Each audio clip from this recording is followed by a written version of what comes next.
Assalamualaikum warahmatullahi wabarakatuh. Perkenalkan, saya Dirmayanti dari Kesmas B. Saya akan menjelaskan sistem skeletal manusia. Sistem tulang belulang pada manusia atau kita sebut sistem skeletal. Sistem skeletal merupakan sistem yang tersusun dari berbagai jenis dan bentuk tulang. Dan tulang yang membentuk sistem skeletal ini tersusun dari jaringan ikat dan bahan-bahan mineral yang sifatnya keras dan kaku. Sehingga dengan adanya sistem skeletal ini dapat memberi bentuk dan juga menopang tubuh kita tidak ada tulangnya. Tulang pada orang dewasa ada sebanyak 206 ruas. Tulang yang berbentang dari kepala hingga ujung kaki. Tulang-tulang ini memiliki bobot memasok kurang lebih 20% dari berat badan tubuh orang dewasa. Pada bagian tertentu dari tulang ini merupakan tempat melekatnya otot-otot tertentu. Sehingga dengan adanya otot ini, maka tulang dapat digerakkan berdasarkan letak dan peranannya. Tulang dibedakan menjadi dua, yaitu tulang sumbu atau tulang aksial dan tulang ekstremitas atau tulang apendikular. Tulang aksial terdiri dari tulang tengkorak atau kranium, tulang belakang atau vertebra, tulang rusuk atau costa, dan tulang dada yang kita sebut sternum, sedangkan tulang-tulang yang termasuk tulang apendikular yaitu tulang gelang bahu atau girdle, pectoral, tulang ekstremitas superior, tulang gelang panggul atau girdle pelvis, dan juga tulang ekstremitas inferior. Dari tulang-tulang tersebut, tulang yang letaknya paling atas yaitu tulang kranium atau tulang tengkorak. Tulang kranium sesungguhnya termasuk jenis tulang flat atau tulang pipi.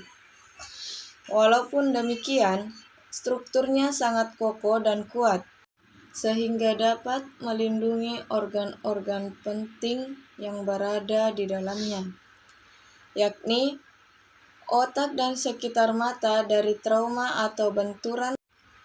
Tulang kranium dibedakan menjadi dua kelompok, yaitu neurokranium yang menyusun batok kepala, maksudnya, dan viscerokranium yaitu tulang-tulang yang membentuk tulang wajah dan juga dagu.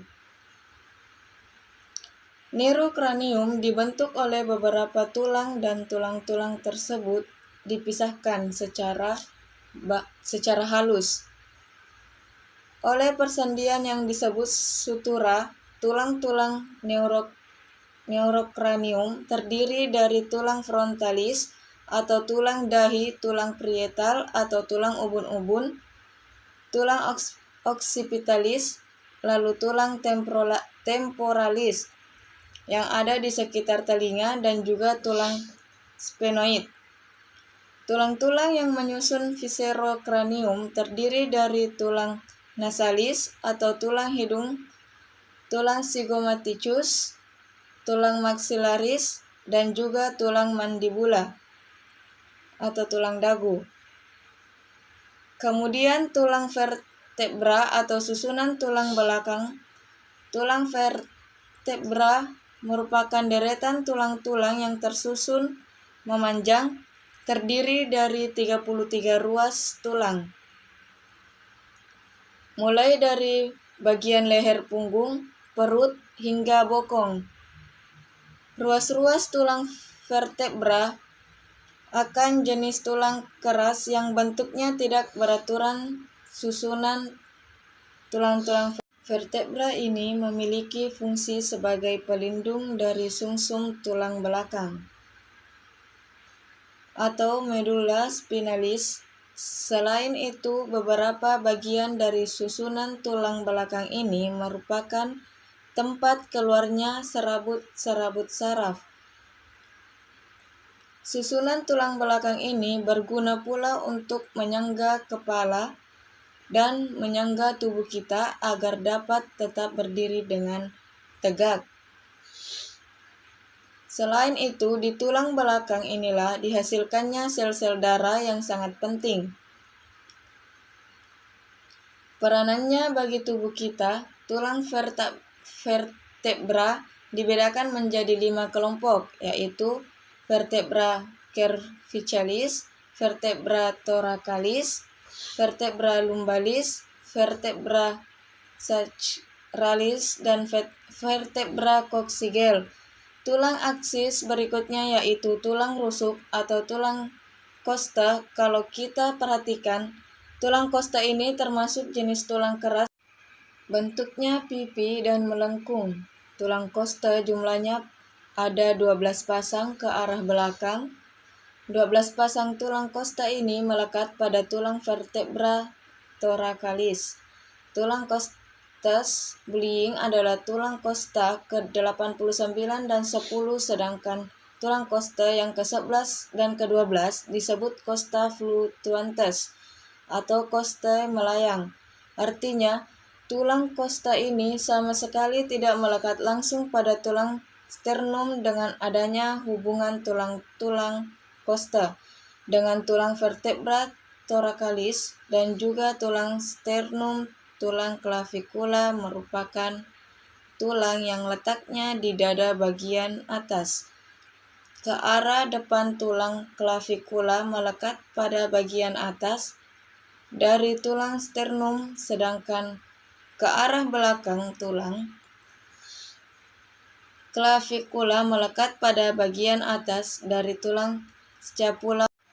Fungsi dari tulang clavikula ini adalah sebagai tempat melekatnya otot rangka yang berperan penting untuk menggerakkan daerah leher dan juga daerah dada.